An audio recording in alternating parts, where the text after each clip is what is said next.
Here at Press Fruits, we take the health and safety of our clients and our staff very seriously. To assure you that we are taking all of the measures and guidelines as laid out by the city, state, and the CDC, I'm joined today by one of Press Fruits' stylists to walk you through some of the steps that we are taking to ensure the safety and well-being of all of us as we gear up to welcome you back to Press Fruits. And here at Press Fruits, what we do is we use what all salons should be using, which is called barbicide.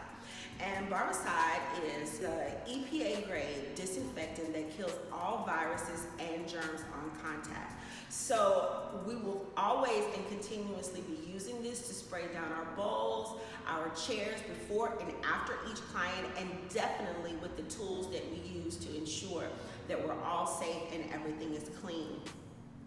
And what we expect from you as a client is, for one, please come in healthy.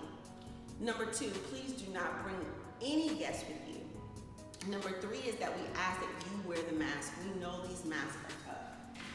We know they're tough. We know that they're tough. We are not shying you on experience, that's for sure. We're still giving you everything that Press Fruits gave you before. We're just doing it on a social distancing level and a healthy level.